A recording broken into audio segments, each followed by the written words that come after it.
Nous allons poursuivre avec l'auteur, parce qu'il a prévu quelque chose d'important pour vous, et nous allons donc l'écouter. Monsieur Boniface, à vous. Merci. Je voudrais commencer par remercier les autorités qui ont permis à ce que nous nous trouvions dans cette salle. C'est une marque de reconnaissance. Mesdames et messieurs, le travail dont la présentation nous réunit ce jour s'inscrit dans une logique de continuité avec mon œuvre passée qui portait sur les cantiques inspirés et que j'avais qualifié de Bible chantée. Intitulé La Bible selon l'interprétation kimonguiste, le présent livre n'a pas la prétention d'être une Bible kimonguiste, ni pour les kimonguistes. L'expression « Voici la Bible sous un nouveau jour » que vous allez voir à l'introduction n'est ni plus ni moins qu'une lecture biblique autre que celle commandée par ceux qui, après avoir copié et plagié les textes sacrés inscrits sur les papyrus, les ont modifiés pour leur donner la coloration occidentale. La rédaction de cet ouvrage, avec un titre très flatteur, selon certains analystes, n'a pour seul objectif que la justification de la foi kimonguiste. Une fois qualifiée erronément d'hérésie par ceux qui, animés d'une surdose de triomphalisme, pensent que les kimonguistes ne lisent pas la Bible. Il y a ceux qui le disent, ils le disent avec fierté. Les kimonguistes ne lisent pas la Bible. À ce moment-là, ils pensent que la Bible, c'est leur propriété. Donc, il y a ceux qui pensent que les kimonguistes ne lisent pas la Bible. Et ne la comprennent pas non plus. Voilà encore un problème. Lorsque vous leur montrez la Bible, ils ne comprennent pas la Bible. Parce que les révélations kimonguistes, certainement, choquent leur sensibilité. Leur connaissance, une connaissance déjà établie, ancrée dans les têtes, dans les esprits. Et quelle est cette connaissance-là? Donnée par qui? Inspirée par qui? Ce qui fait les gens hausser les épaules. Oui, je les encourage parce que eux, ils défendent leur identité. Vous avez raison. Vous qui pensez que les kimonguistes ne lisent pas la Bible et ne la comprennent pas. Mais hélas. En effet, jusqu'à ce jour, il a été démontré que la doctrine kimonguiste est la plus critiquée de ce fait et de ce fait la plus combattue, ce à cause de ses révélations et enseignements.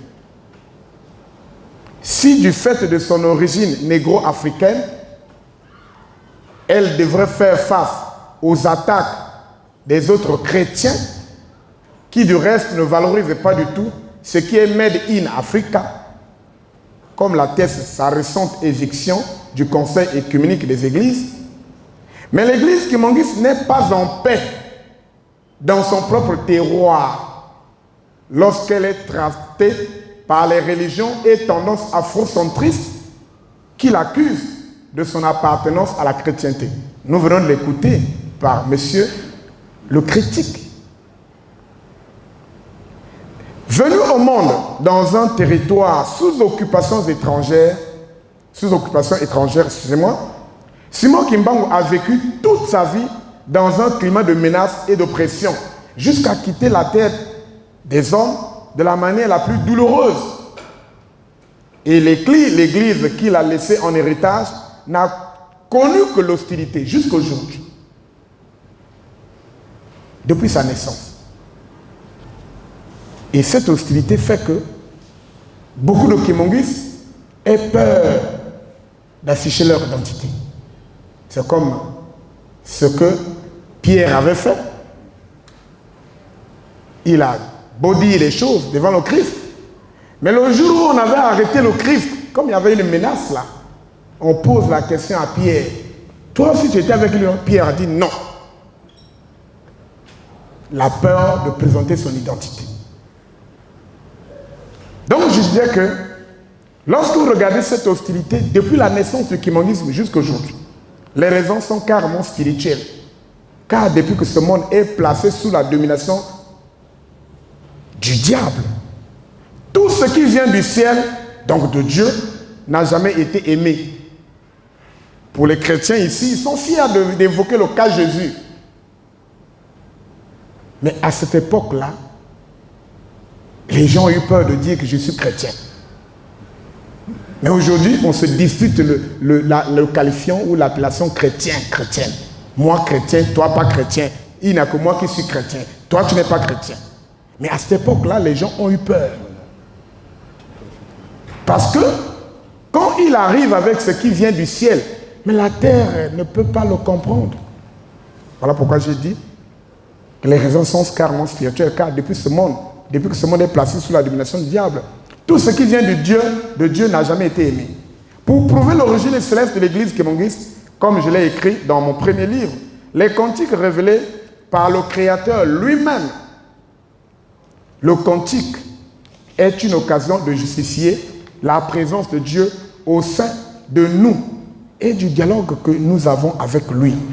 D'où j'invite à seulement 2 de ces cantiques. J'ai invité en fait, quand je venais ici, c'est avec l'idée d'inviter le public à écouter ces 2 cantiques. C'est déjà fait. Qui parle de Kimbangu.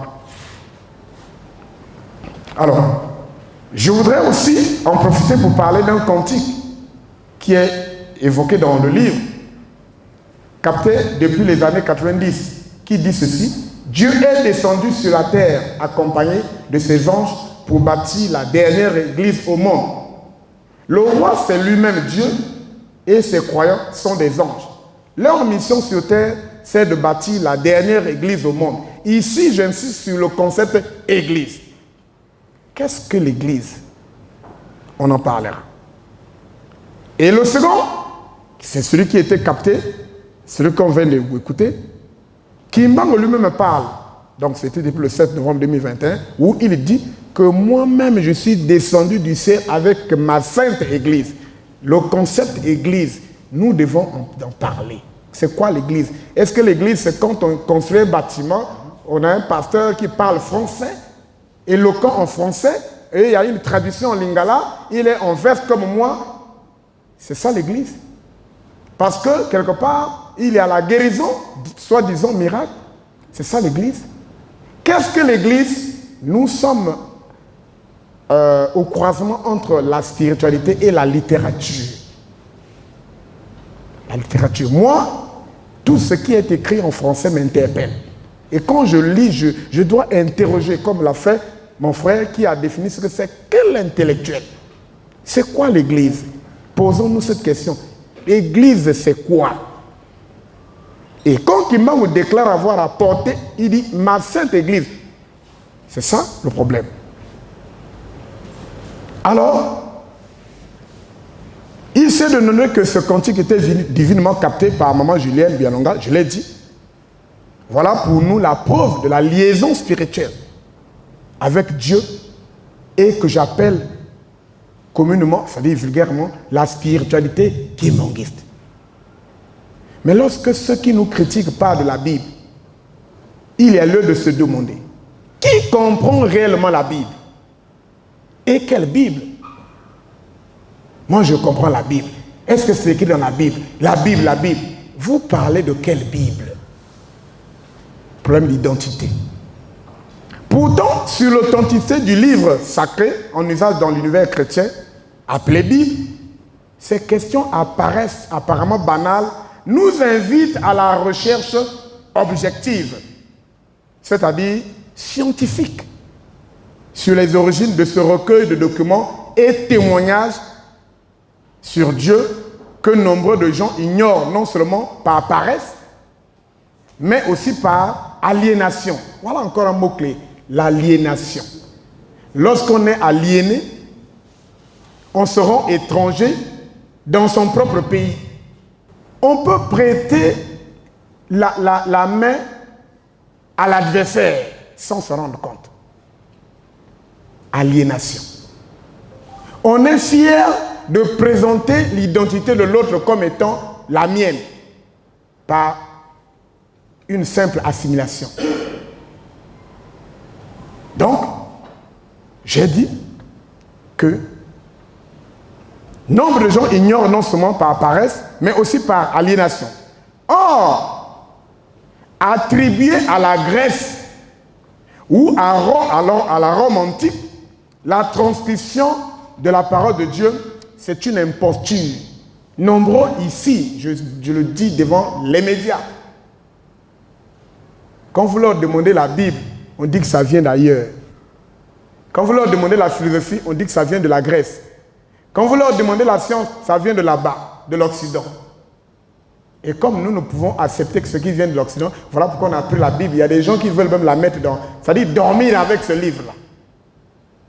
Sans se poser une petite question. Est-ce que la Bible, ce que nous lisons en tant que parole de Dieu, est réellement partie de la Grèce ou partie de la Rome antique? Voilà qui justifie des accusations du genre. Pourquoi les Kimonguistes lisent-ils ce livre qui n'est pas non seulement d'origine africaine, mais qui aussi ne s'adresse nullement aux Africains? Il y a des gens qui le disent. Voilà pourquoi je pose la question. Vous lisez la Bible, vous la comprenez? Si oui, d'abord, quelle Bible? Alors, considéré par l'éditeur comme un ouvrage à ajouter à la liste des outils pédagogiques de la doctrine kimonguiste, ce livre répond à toutes ces interrogations à travers 5 thèmes articulés en 12 chapitres, monsieur le critique littéraire l'a dit. Le thème 1 parle de la nature et l'aspect de Dieu.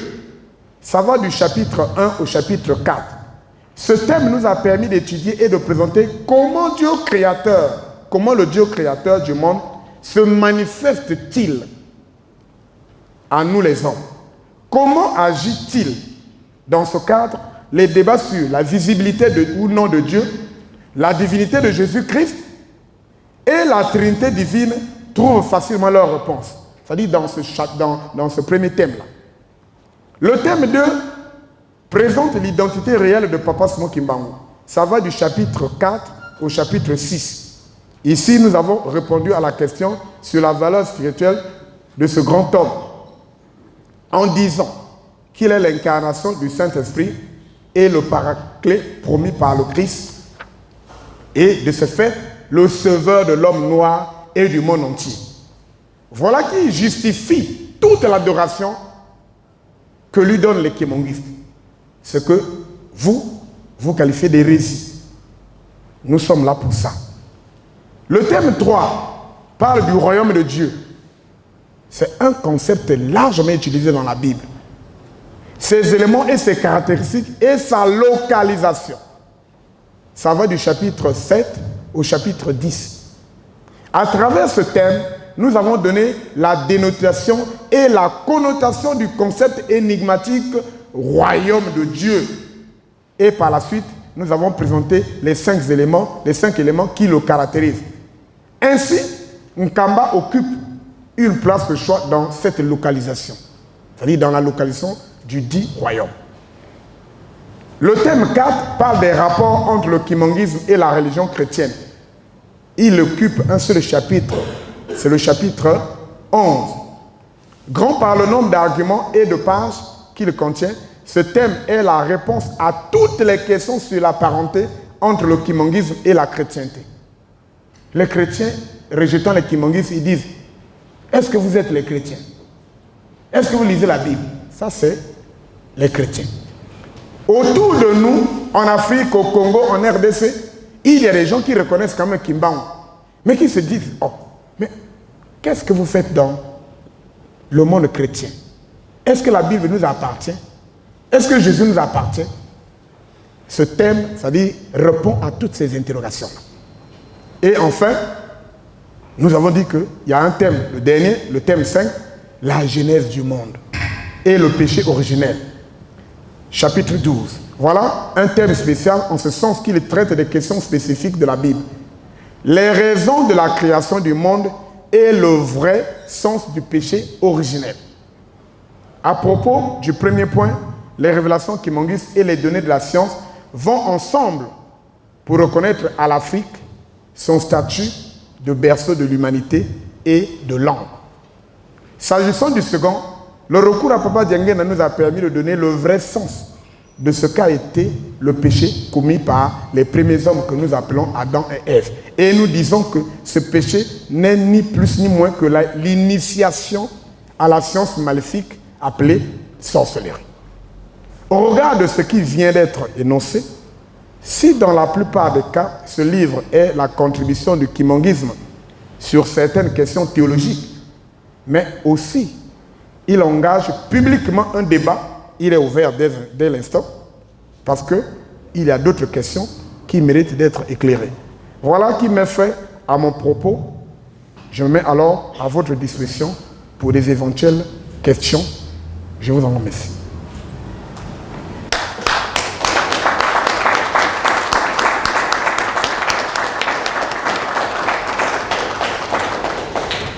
Merci, Monsieur Oubo, pour votre intervention.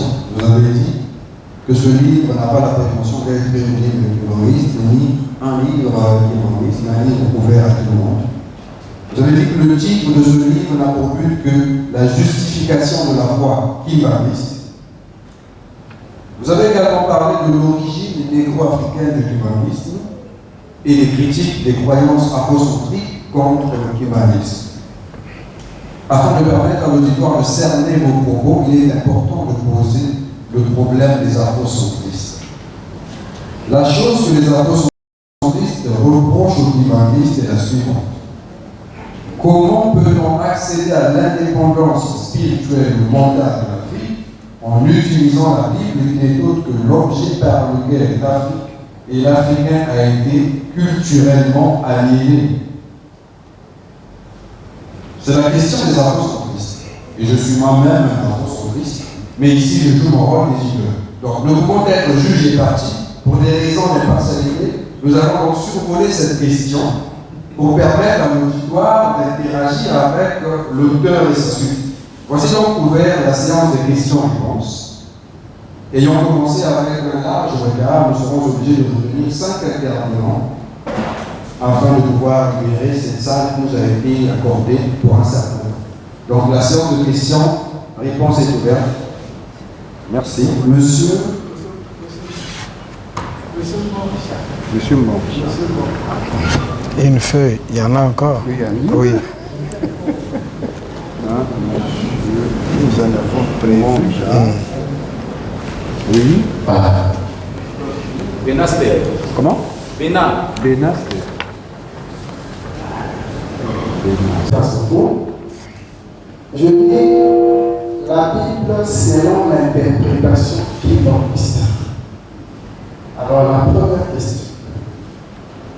Est-ce que monsieur l'auteur peut nous donner 2 ou 3 exemples qui montrent une interprétation des passages bibliques selon les kimbanistes et une autre interprétation selon les autres églises ou autres religions?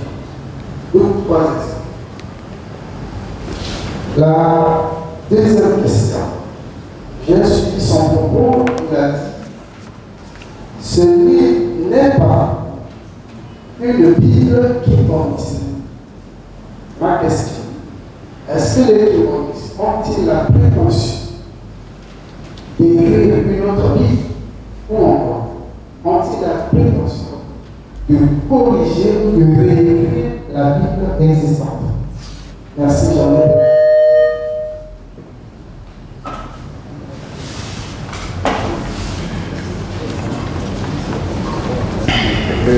Excusez, on va aller en questions-réponses, parce qu'il se pourrait que dans les questions posées, vous puissiez vous retrouver. Afin que les mêmes questions ne puissent pas revenir, écoutons d'abord les réponses de l'auteur, et ensuite nous allons venir vers vous. Cette méthode est meilleure. Parce que souvent les questions que nous voulons poser ont dû être posées en amont, et vous pouvez vous retrouver là-dedans. Bon. Ne vous inquiétez pas, vous aurez la parole. Monsieur l'auteur.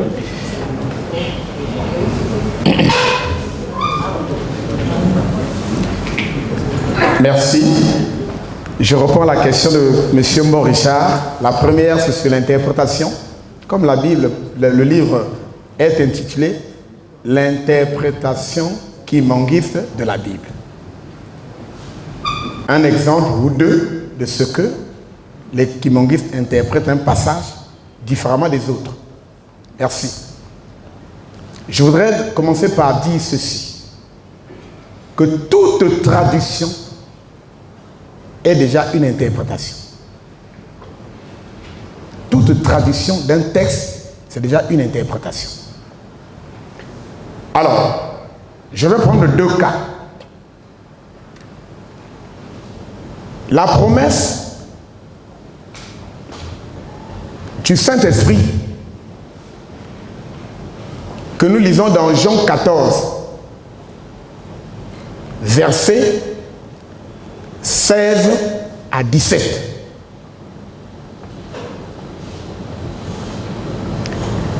Ça, c'est un premier exemple. Je vais expliquer. Le deuxième exemple, c'est lorsque nous lisons Genèse chapitre 1, verset 26. Dieu dit que faisons l'homme à notre image et selon notre ressemblance. Troisièmement, nous avons le passage de Genèse chapitre 2, verset, donc on peut aller de 17 jusqu'à plus, là où on parle du péché originel. Alors, je commence par le commencement. Les kimongistes, lorsqu'ils ont le passage de « faisons l'homme à notre image, selon notre ressemblance », affirment haut et fort que Dieu a la forme que nous avons aujourd'hui et il peut porter la chair, vivre parmi les hommes. Ça, c'est un. La deuxième interprétation, contrairement à ceux qui pensent que Dieu, invisible, ne peut pas être vu. Un autre aspect sur ce passage-là, et lorsque on dit « faisons l'homme », il y a le pluriel qui a fait l'objet de débat. Quelque part, les autres tendances religieuses parlent d'un pluriel de majesté pour dire qu'il y avait une seule entité qui parlait. Quoi? Une seule entité utilise le pluriel « faisons ». Nous faisons quand même la conjugaison. Faisons, là, nous sommes déjà dans la première personne du pluriel. Ça nous amène à nous poser la question. Alors, le locuteur s'adressait à qui? Quand vous posez cette question-là dans Brazzaville, il y a ceux qui vont dire qu'il s'adressait aux anges. Ah bon? Dieu va dire aux anges, faisons l'homme. Ça veut dire que l'ange a participé à la création de l'homme. Mais les kimongistes, pour répondre à cette question, disent qu'il y avait les trois entités qui forment la divinité. Il y avait le Père, il y avait le Fils et le Saint-Esprit. Nous l'avons détaillé dans le livre. Vous allez voir là où le personnage Christ dit que quand le Père était en train de créer le monde, moi j'étais là. Lorsqu'il traçait les limites, il dit, moi j'étais là. Et vous allez voir comment l'entité Père reconnaît au Fils que toi tu as créé le monde. La terre, tout ce que nous avons, c'est l'ouvrage de tes mains. C'est le Père qui s'adresse à son Fils. Nous le lisons dans Hébreux. Hébreux, premier chapitre, versets 8, 9, 10 et 11. Alors, comment le Père, Dieu, il appelle son Fils Dieu et lui reconnaît d'avoir créé le monde. Donc finalement, qui a créé le monde? C'est Jésus. Si Jésus a créé le monde, d'accord, comme nous l'entendons, que c'est lui qui a créé le monde, je suis d'accord. Mais est-ce qu'il a créé seul? Mais lui-même, Jésus dit que ce que je fais, je le fais par la puissance de mon Père. Donc, tout ce que le Père fait, moi aussi je le fais. Il y a moi aussi. Donc, ça nous amène à reconnaître trois entités. Le Père, le Fils et le Saint-Esprit. Voilà pourquoi nous avons la phrase « Faisons l'homme à notre image et selon notre ressemblance ». Pour dire que Dieu a un aspect que nous avons. Et lorsque nous disons que il y a des gens, l'autre interprétation, c'est-à-dire ailleurs on entend que à l'image, là veut dire qu'il faut être comme Dieu, être bon, être ceci. Je dis non. Si cela n'était que ce cas, on n'allait pas ajouter la précision selon la ressemblance. Déjà, être à l'image de Dieu, nous le lisons dans Genèse chapitre 3, verset 22. Parce que quand Dieu interdit la consommation de l'arbre, le diable arrive, dit à la femme, « Eh, pourquoi vous ne mangez pas de cet arbre-là » ? Non, Dieu sait que si vous le mangez, vous allez devenir comme lui. Et après avoir consommé le fruit, la pomme, parlons de pomme, et donné à son mari, quand Dieu vient, il se fâche, dit, ah, voici, il s'adresse à ces deux autres entités en disant, voici que l'homme est devenu comme l'un de nous sur le plan de la connaissance. Il dit pour la connaissance du bien et du mal. Voilà donc en quoi on peut parler de l'image. L'homme, image de Dieu, c'est dans le contexte où on peut avoir la connaissance. Donc Dieu lui-même dit, voici que l'homme est devenu comme l'un de nous pour la connaissance du bien et du mal. Mais ce n'est pas la ressemblance. La ressemblance, c'est l'aspect, c'est la forme. L'interprétation sur le péché originel. Ailleurs, on entend parler des relations sexuelles. Oh, relations sexuelles. Mais les Kimonguistes disent que c'est l'initiation à la science maléfique qui est la sorcellerie. Donc, quand vous voyez le développement qu'il y a dans la même Bible que vous nous... c'est-à-dire, je peux dire, que vous voulez vous apprivoiser. Vous allez voir tous les développements qui suivent.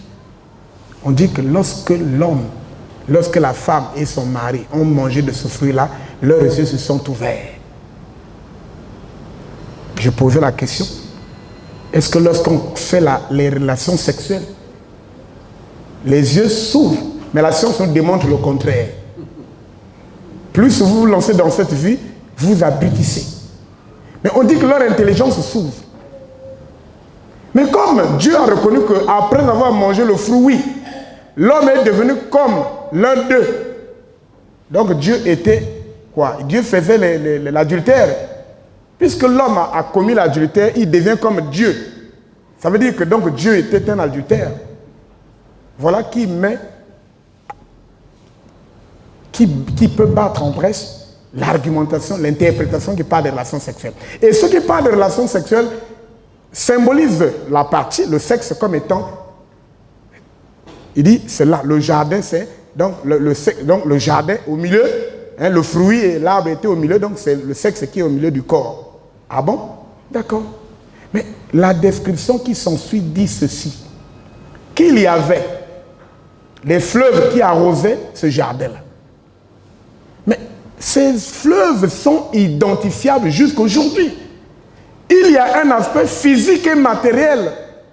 Les fleuves arrosaient le jardin. Et dans la description qui est faite dans la même Bible, on décrit certains fleuves. Je crois qu'il y a le Pichon, il y a le Guillon. On dit que ce sont des fleuves. Lorsqu'on fait la description, les gens reconnaissent que ce sont des fleuves qui sont tout autour de nous. Je crois que même le fleuve Congo en fait partie. On parle du fleuve qui entoure le pays d'Avila. L'Avila, quand on va, on parle de couche. Éthiopie, c'est chez toi et moi ici. Et là, déjà, on engage encore un débat pour dire où est-ce qu'on devrait situer le jardin d'Éden. La question est là, nous avons la réponse, c'est ici. Voilà donc une interprétation qui diffère des autres. Parce que lorsqu'on a la sorcellerie, lorsqu'on vous initie à la sorcellerie,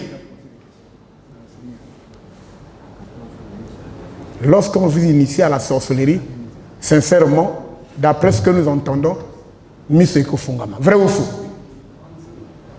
Ah, il y a la connaissance. Quand quelqu'un quitte l'Afrique pour se rendre en Europe sans prendre l'avion, je crois qu'il y a déjà l'aspect connaissance qui est là.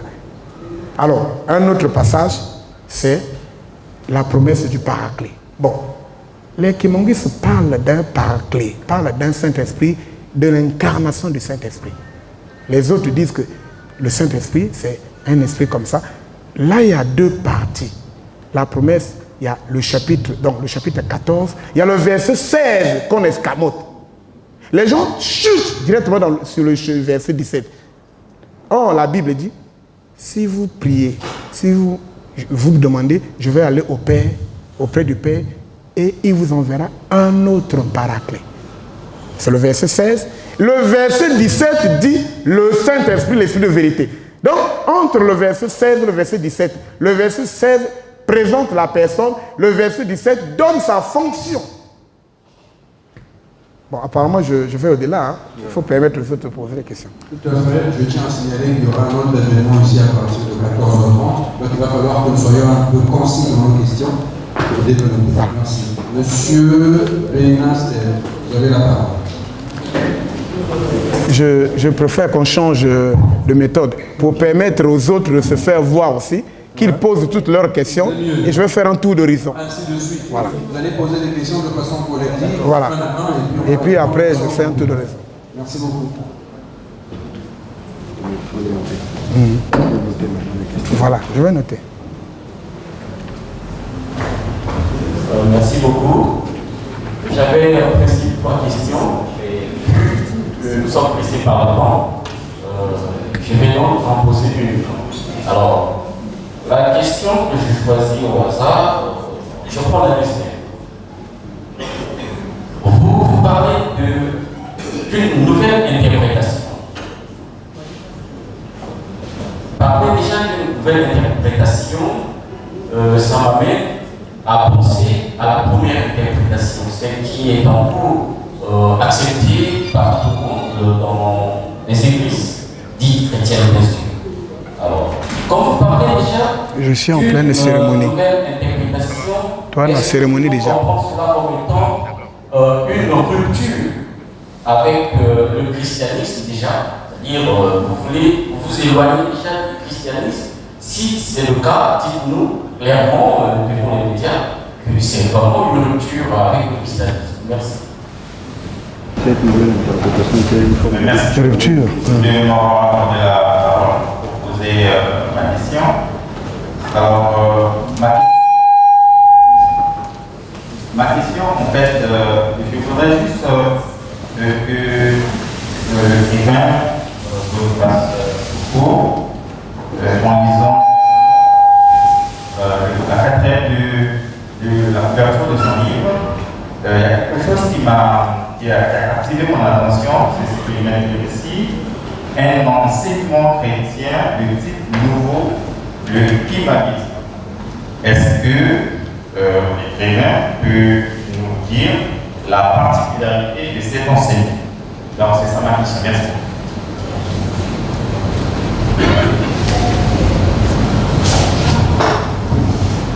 Merci pour la parole. Je choisis une question. Je voudrais juste savoir.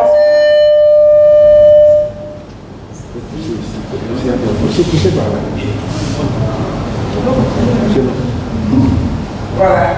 Bon, je voudrais savoir, parce qu'à l'entendre parler, j'ai comme l'impression que le kimonisme est aussi une religion. Je voudrais juste savoir si c'est une autre religion parmi nous, d'autres qu'on connaît, le christianisme, le judaïsme. Est-ce qu'on peut compter aussi le kimonisme parmi ceux?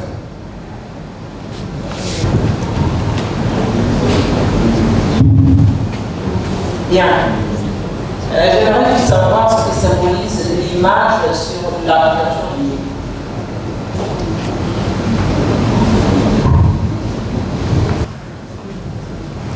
Bien, merci pour toutes les questions. Je vais commencer par la toute dernière. Voilà. L'image que voici est un message. Vous avez le grand temple kimongiste qui est en Kamba. C'est la source, le berceau du kimongisme. Et vous avez la Bible qui apparaît, ça donne l'impression que la Bible est sortie de ce temple et se présente en vous en disant « Me voici ». C'est comme quelqu'un qui sort d'une formation. Il change. Quelqu'un qui sort de l'eau, il se fait laver, il change. Donc la Bible dit « Je sors de ce temple-là, me revoici ». Ça veut dire que l'enseignement qui sort de ce haut lieu, de ce temple-là, c'est un autre enseignement. C'est une autre interprétation, c'est une autre compréhension de la Bible. Ça veut dire que la Bible qui sort de ce temple-là vous invite. Il dit, venez me lire. Vous n'allez pas lire la Bible sous le prisme de l'Occident. Alors, il faut lire la Bible selon ce qui a été révélé. Vous avez entendu dire que, par Simon Kimbangu, continuez à lire la Bible, vous allez distinguer les actes moraux, donc les principes moraux contenus dans ce livre et le comportement de ceux qui vous l'ont apporté. Les gens qui nous ont apporté la Bible, ceux qui apportent la Bible, c'est-à-dire un livre dans lequel il y a des dispositions qui interdisent la division. Je prends l'exemple de Galates 3, verset 28. On dit en Christ, il n'y a plus de division ni de distinction entre un juif, grec, homme, ni femme, homme libre et esclave. Mais ceux qui apportent ce livre-là, vous savez ce qui a caractérisé leur présence ici, ils vont acheter les noirs pour aller les revendre, pour les transformer en esclaves. Ça veut dire que, quand on regarde leur comportement, ils font semblant de condamner la polygamie. C'est bien. Mais lorsque les noirs abandonnent leurs femmes, les mêmes blancs récupèrent ces femmes-là. Ils viennent prêcher la parole, les mêmes bateaux qui les amènent ici, ils les utilisent.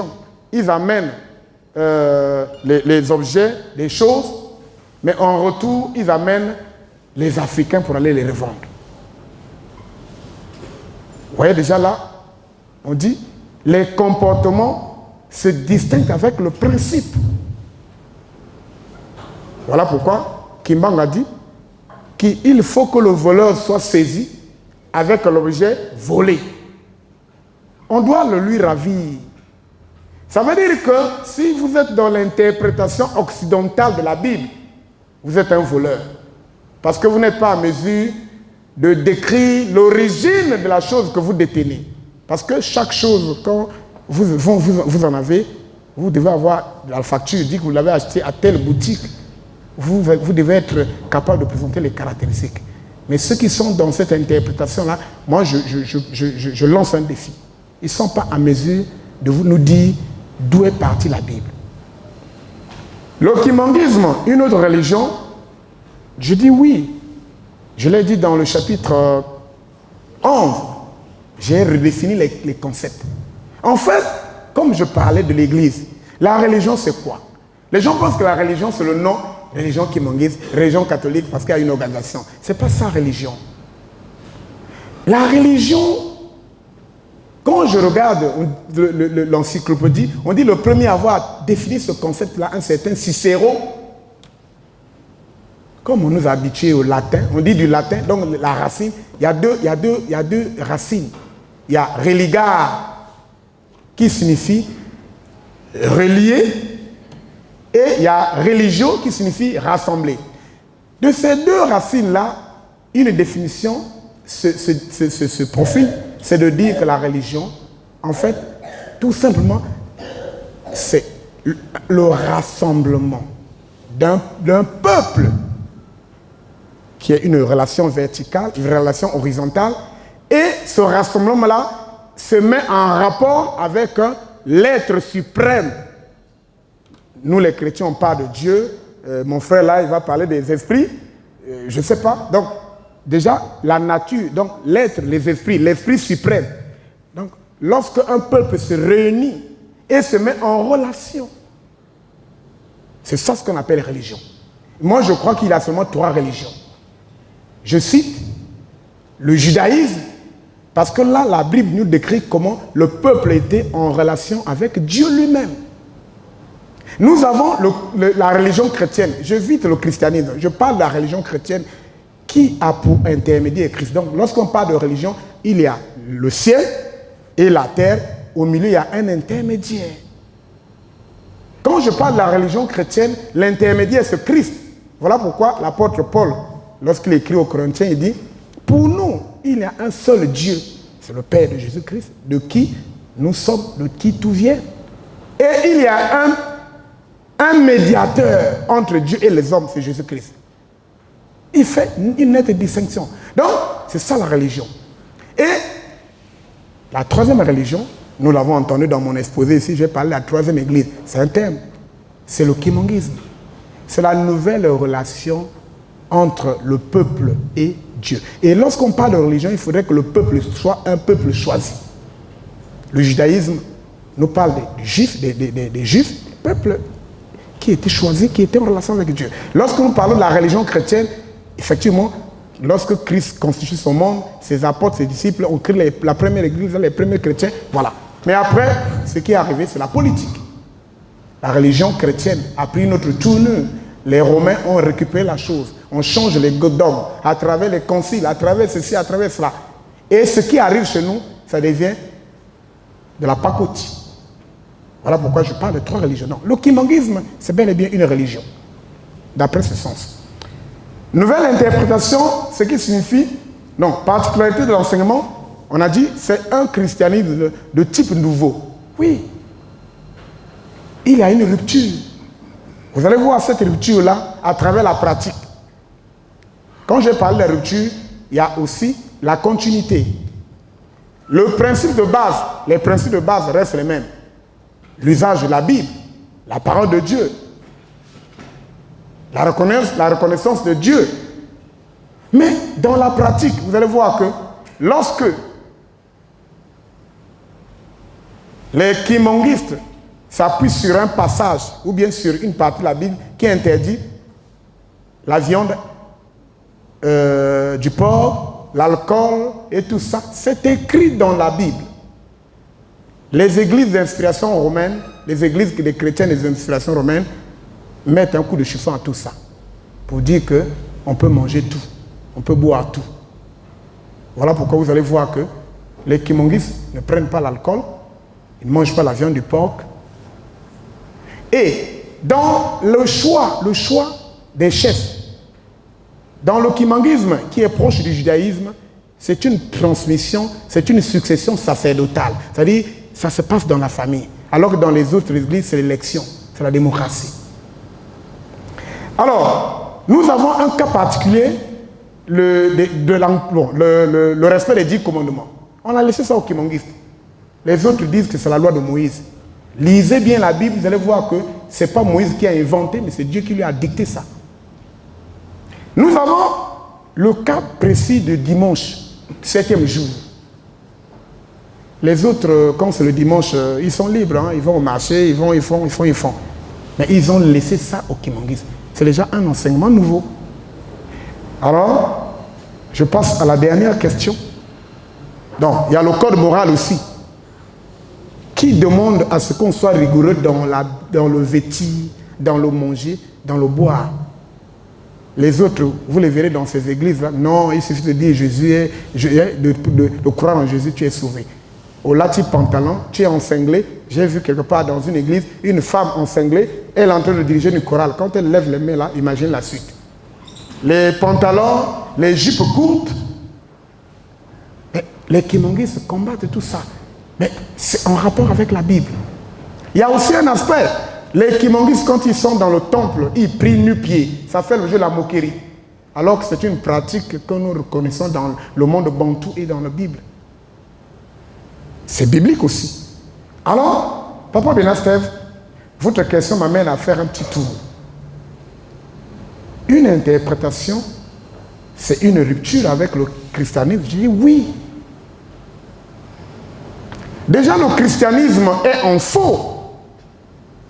Le christianisme se base sur la Bible. Mesdames et messieurs, vous nous suivez là.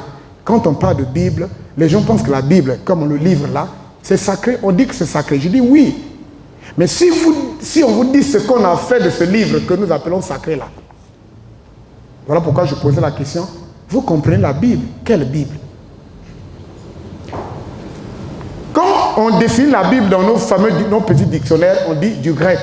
Allez chez les Grecs, eux-mêmes, ils vont dire que la Bible signifie des paroles sacrées inscrites sur les papyrus. Et ils les ont trouvées où? En Égypte, en Afrique. Les Perses, les Phéniciens, les Grecs, les Romains, ils ont copié.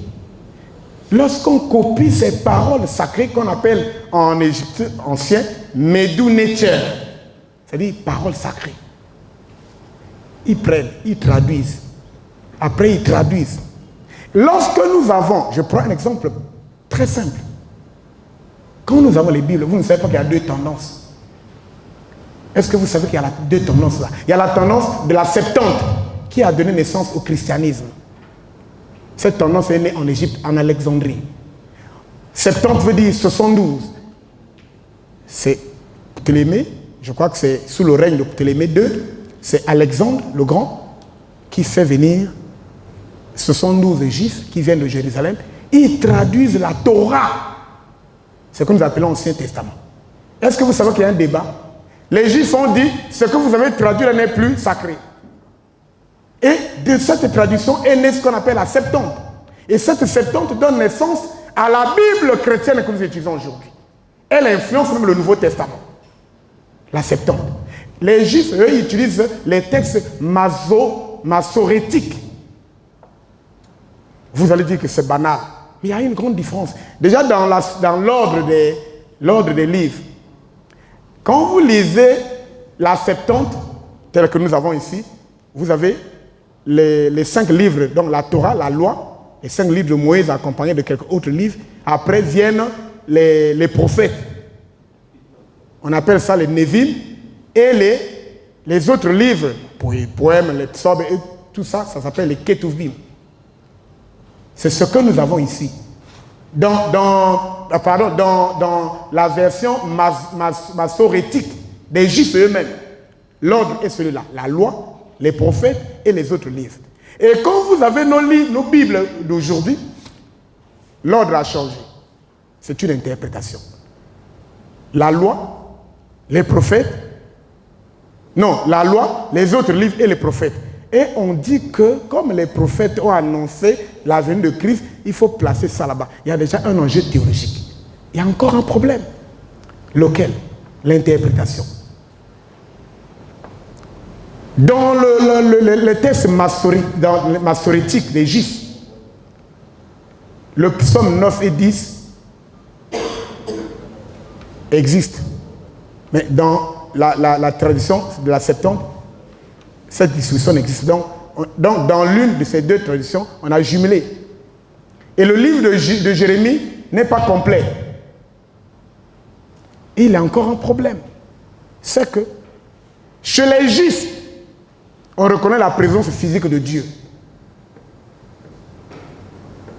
Mais là où on parle de Dieu, dans les textes des Juifs, dans la Septante, on parle de l'ange de l'Éternel.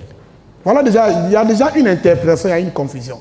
Et comme cet enseignement est déversé dans le monde jusqu'à chez nous, voilà la conception que défendent les gens que Dieu ne peut pas être vu. Or, lorsqu'ils ont traduit, ils n'ont pas tout enlevé. Le voleur va être saisi avec l'objet volé. Vous allez voir que pour un même passage, un même chapitre, le même personnage, on l'appelle Dieu. Donc on l'appelle d'abord ange de Dieu, et après quelque part, il y a encore le terme Dieu. Donc, une même personne qui me parle, on l'appelle ange, après on l'appelle encore Dieu. C'est le cas de la rencontre entre les 3 qui étaient venus voir Abraham, qui sont allés jusqu'à chez Lot. Quand vous lisez tous ces textes-là, vous allez voir que parfois on parle de l'ange, parfois on parle de Dieu, parfois on parle des hommes. Lisez l'histoire biblique, j'en ai lu, et j'ai découvert qu'il y avait dans la tricherie là. Et il y a conflit. Il y a le passage de Exode 4, 24.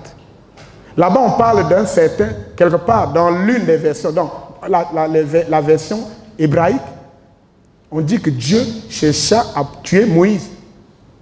Mais dans la version de la Septante, on dit l'ange. Entre Dieu et l'ange, c'est déjà une interprétation. Comme la copie a été mal faite, la copie a été mal faite par intention, parce qu'on voulait changer la coloration de la chose. On voulait changer l'appartenance de la chose. Mais comme la coloration était mal faite, il y a eu des débats, il y a eu des contradictions, il y a eu des conflits. Il y a eu des erreurs qui se sont glissées. Je prends l'exemple d'un chapitre. Je prends... Prenez le livre est où? Prenez 2 ou 3 versions bibliques. J'ai lu le passage de Daniel chapitre 9. Vous pouvez m'aider là, le micro.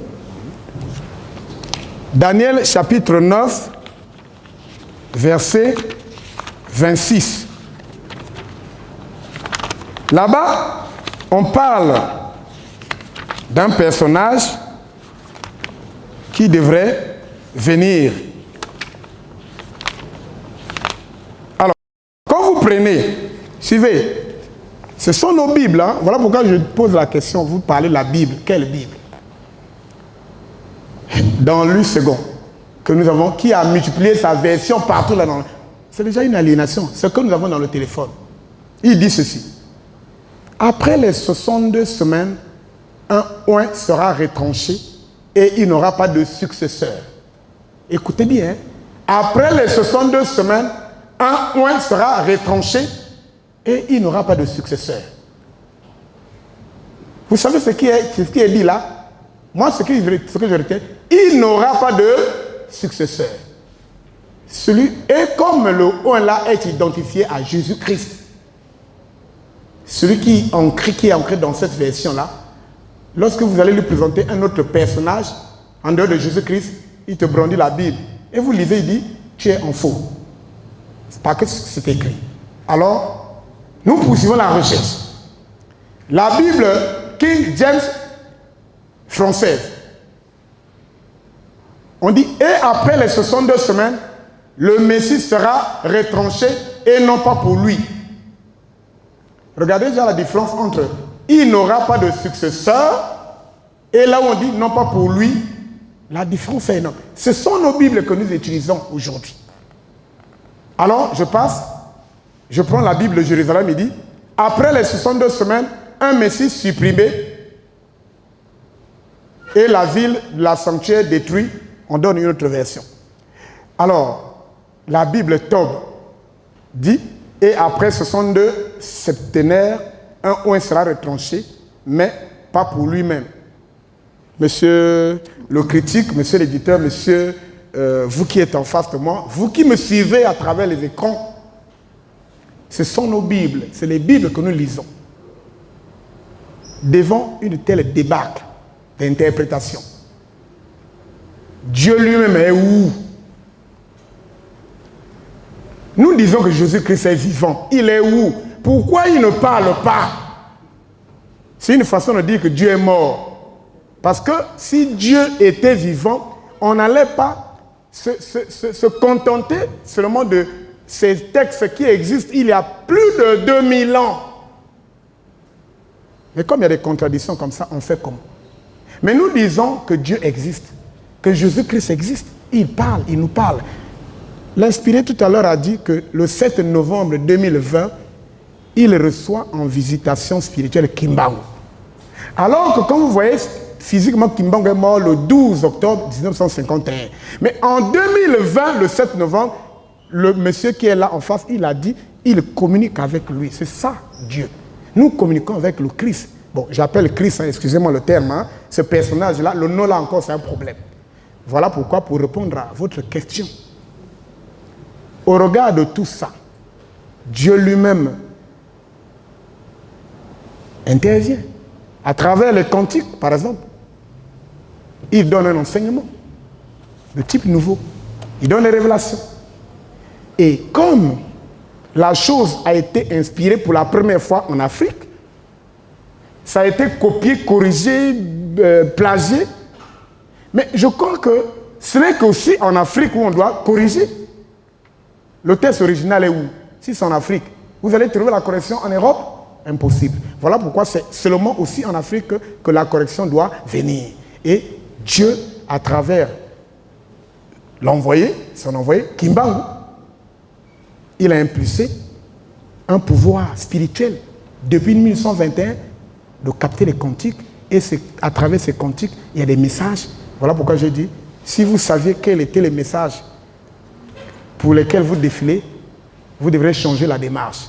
Le 15 août, on joue là, on dit Kimbangu est Dieu, Kimbangu est Nzambe. Vous défilez là, vous n'entendez pas, vous ne savez pas. Mais pourtant, on est en train de dire que Kimbangu est Dieu. Après, vous voyez les Kimbanguistes, vous les traitez des gens qui ne connaissent pas la Bible, des gens qui ne connaissent pas Dieu. Voilà donc, la rupture est déjà là. Dans les faits, nous nous réjouissons de notre éviction du conseil œcuménique des églises. Ça s'est traduit par les faits. Mais dans l'enseignement, ça se sentait déjà. Et vous allez me permettre, monsieur l'éditeur, parce que quelque part vous avez posé une question implicite, pour dire que les afrocentristes accusent le kimanguisme d'utiliser le livre. Un objet qui aliène, comme la Bible, bien, et vouloir de l'indépendance de l'Afrique. L'objet en soi, parce qu'il contient la parole de Dieu, l'objet, la Bible, n'aliène pas. Mais c'est l'homme, l'Occident, qui vient, qui l'utilise comme moyen pour aliéner. C'est comme lorsqu'on parle de la religion. La religion ne part pas de l'Europe. Nous parlons avec les grands comme Cheikh Anta Diop, on parle déjà de la région nubio-égyptienne qui existe. C'est-à-dire du fait qu'un peuple se réunisse et rend une gloire à un être suprême, c'est déjà la religion. Mais ce qui vient de l'Europe, c'est déjà quelque chose de falsifié. La parole de Dieu est sacrée. La parole de Dieu oriente. La parole de Dieu libère. La parole de Dieu console, soigne et guérit. Mais c'est ceux qui l'utilisent à leur fin. Je sors de Kinshasa où j'ai entendu de Papa Zako, conseiller direct du chef spirituel, il a parlé de 2 discours. Il a parlé de 2 religions. Il a parlé de Jésus. Il y a un Jésus des Romains, un Jésus que les Occidentaux, les missionnaires ont brandi pour aliéner, pour affaiblir. Une religion, en fait, ne peut pas affaiblir, ne peut pas aliéner, ne peut pas détruire. Le kimanguisme, à la différence des autres chrétiens qui attendent le retour, je ne sais pas comment magistral de Jésus, ou qui parle de l'enlèvement sans savoir ce que c'est que l'enlèvement. C'est un concept entier. Dans cet temps-là, dans cet intervalle de temps, ils croisent les bras dans les chapelles, toutes les journées. Mais le kimanguisme qui vit à l'image du judaïsme pousse au travail. Nous avons aujourd'hui les centres agricoles, nous avons des écoles, nous avons la production. C'est comme aujourd'hui, quand vous lisez la Bible du judaïsme, vous allez voir que les pères des Juifs, les Abraham, Isaac et Jacob, c'était les grands agriculteurs, les éleveurs, non? Bien. Et ils ont laissé un héritage de richesse matérielle. Mais pendant que les autres églises d'inspiration chrétienne nous préparent seulement à aller au ciel, le ciel là c'est comment? Mais l'église kimangiste prépare d'abord une vie matérielle pour enrichir, pour que quelqu'un vive dans la paix. Mais si tu n'as pas produit, tu auras faim, et comme tu n'as rien à manger, tu vas pécher à caractère obligatoire. Tu passes toute la journée à l'église, mais les autres parents, les oncles, tu les qualifies de diaboliques pendant qu'ils travaillent. Mais tu repars avec eux, tu as faim, tu demandes encore l'argent. Lorsqu'on te donne cet argent-là, tu vas faire bénir par le pasteur de l'église. Ça, c'est les secrets.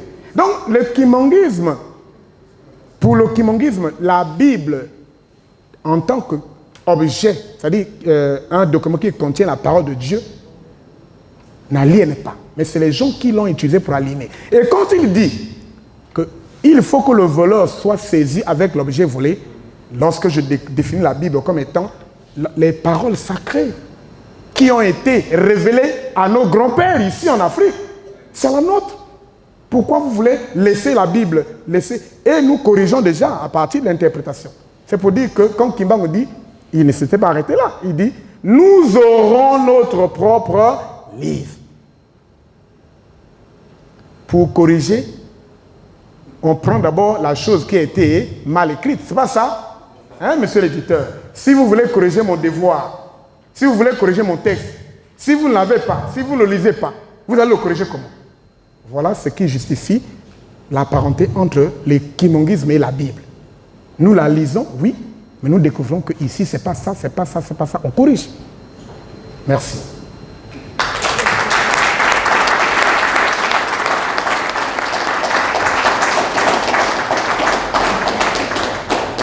Merci Monsieur Obo. Je pense que les applaudissements sont très éloquents.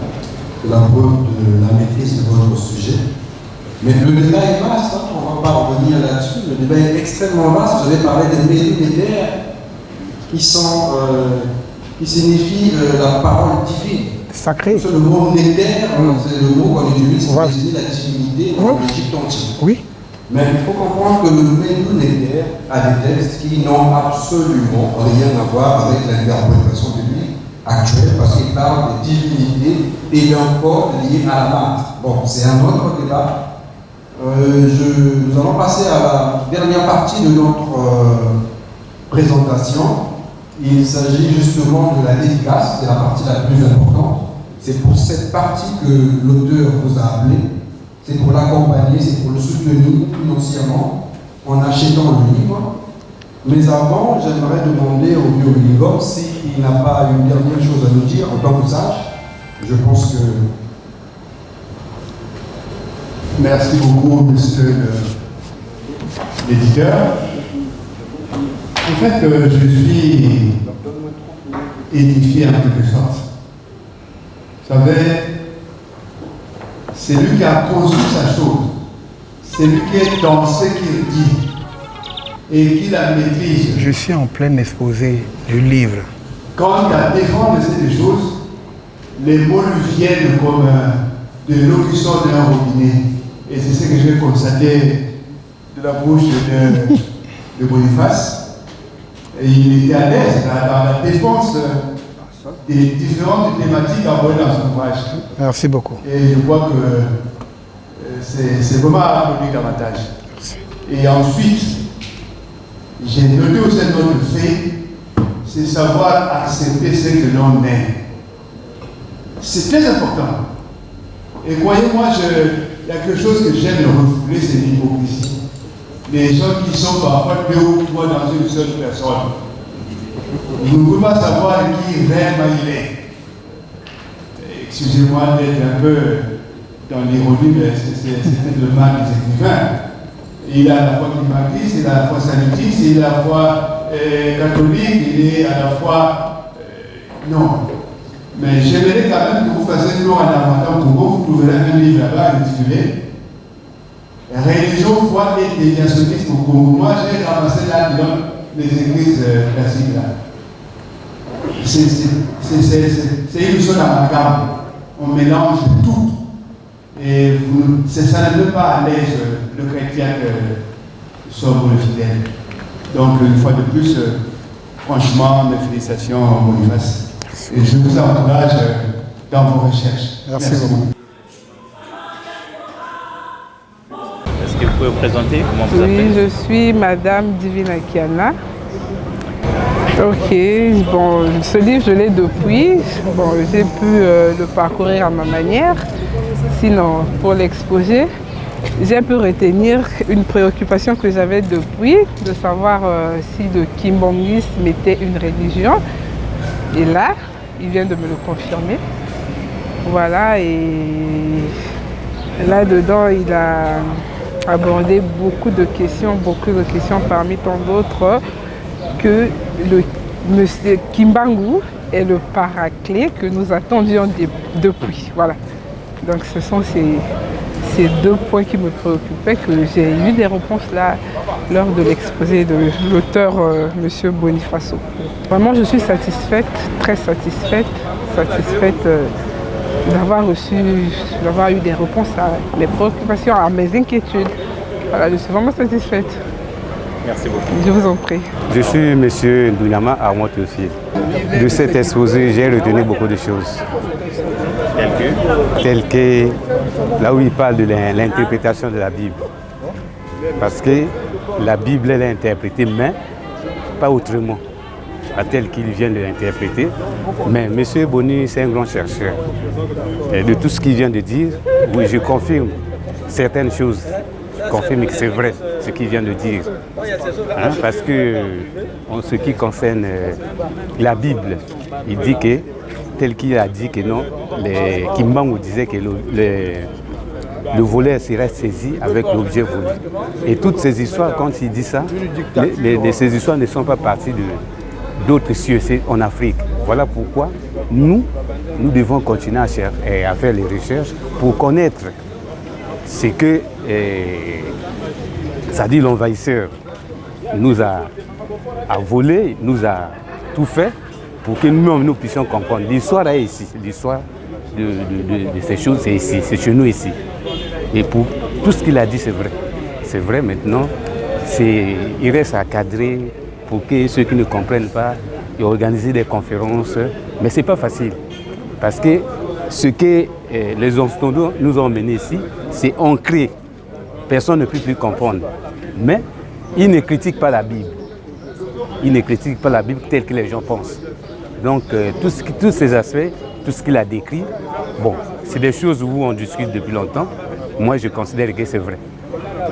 Il n'est pas sorti du cadre par rapport à ce qu'il dit. Il ne critique pas Dieu. Il ne dit pas que Dieu n'existe. Dieu n'existe pas. Mais Dieu existe. Mais la manière dont les gens interprètent la Bible, les gens interprètent la Bible souvent à leur manière, à des fins, je ne sais pas, je ne peux pas tout dire. Donc vraiment, je confirme que M. Oko, ce qu'il fait, c'est un grand travail pour l'Afrique. Ce n'est pas pour lui-même, pour les églises et pour tout le monde. Voilà pourquoi c'est ce que je peux dire pour l'instant.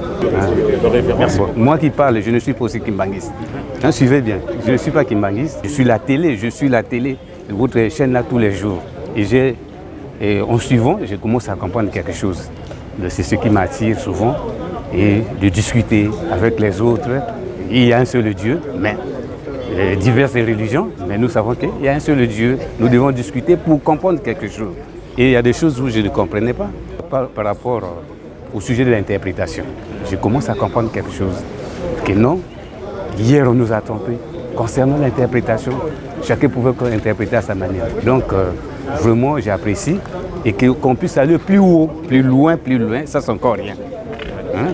Plus loin, comme c'est une chaîne, interroger ceux qui ne comprennent encore rien, parce que l'Africain, bon, et ça dit on ne crée pas la nuance entre ceux qui nous ont amené la Bible et nous-mêmes.